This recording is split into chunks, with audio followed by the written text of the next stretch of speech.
Hi everyone. Today we're going to talk about a presentation tool called Haiku Deck. Haiku Deck is very similar to Prezi or PowerPoint or Google presentations, except for it's a little bit more watered down. It gives you a little bit less control over the design and a lot more focus on the content. So what I'm going to do is show you really briefly on how to create one. You can do this two ways. You can go to haikudeck.com. There's also an Apple iPad app for Haiku Deck. So once you do that, you're going to create an account and you're going to create a new deck. Now, there's 4 types of slides for this, so there's a lot less options than there is in PowerPoint or Prezi. And there's a title slide, there's a bulleted list, there's number list, and paragraph. So those are the 4 types of slides. That's all you have. So I'm going to create a title now. So we're going to do thunderstorms. This is about thunderstorms. Okay, so that's my title and my subtitle. And whenever I decide I want a background, I'm going to click here. So before we are on here with the slide type, and this is for the backgrounds. Now, as you can see, actually, based on what I typed in here, and typed incorrectly in here, it will actually come up with some suggestions. And when I retype it, it will actually start coming up with images. So I can click on that and say, that looks really cool, let's do that. Now behind the words here, you do see this little black veil, and if you want to take that out, you just click right here. It says text background, and that will go away. Decide you like it, click it back.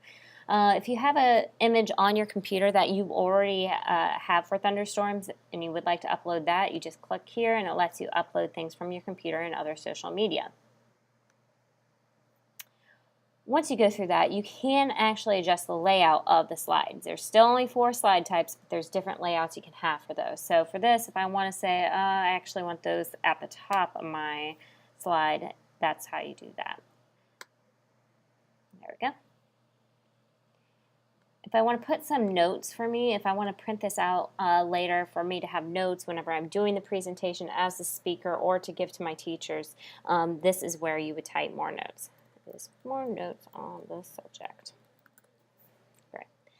If you want, whenever you want to create a new slide, you hit Add Slide and you start again. Now, one of the problems that we've been coming up with is that students will start here and they'll say, rain.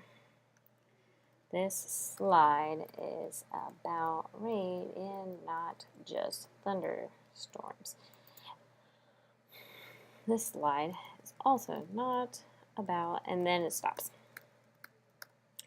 And you can't hit enter, it doesn't do anything. So students have been very concerned about that. If you want to have more than one line, you have to do this. You have to do the paragraph. So make sure they come here and they copy or cut that before they go over to the next slide, because it definitely erases everything. That was another problem we came up with. So then they can copy that right into there. So, and that's that. So that's paragraph. It lets you have a lot more than just one line.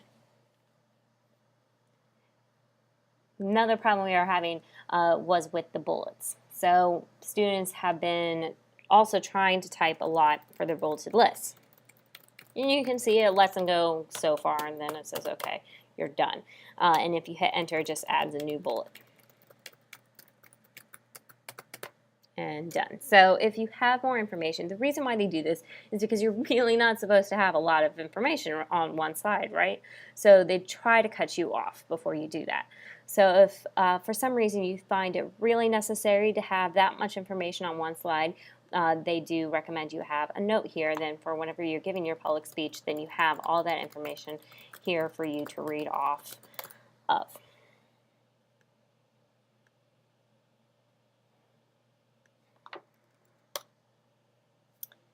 Now again, I do highly recommend, even though you can upload images, to use the images that they have here for you. And the reason is because they are open source, so there is no copyright infringement if you use these. So they are a good resource to use. Another cool thing about Haiku Deck is it does let you have graphs. So if you're doing something for math and would like to show some bar graphs, it's really easy. Click and drag. This is my graph type of thing. So it's very simple, easy layout, and again, it looks nice. So if you come back here and you're like, well, I really don't like this font, they don't give you a lot of control on fonts. That is probably one of their drawbacks, but again, I think they don't want students to waste a lot of time on design. So what they do instead is they give you a couple different themes to choose. But these themes then are applied to all the different slides, not just the one that you're on. So you can change it, but it will change all of this, including, I guess, the color schematics here. So that kind of gives you some idea about what you can do with this. One of the nice features also is that you will see it is saving right now. It does automatically save. So if you lose power at some point when you're doing your presentation or whatever, you can feel safe you didn't lose at least more than a few seconds of work. So that's rather convenient whenever you're teaching a large class. And whenever you go to your presentations, it does give you an option to just click right through, or you can hit plus and it will automatically cycle through the different pictures for you after a few seconds, as you can see.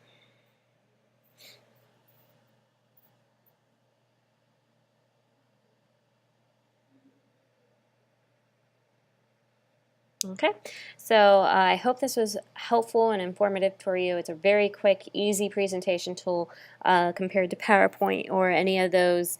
If you have any questions, please give me an email, and I hope you enjoyed this presentation. Thanks.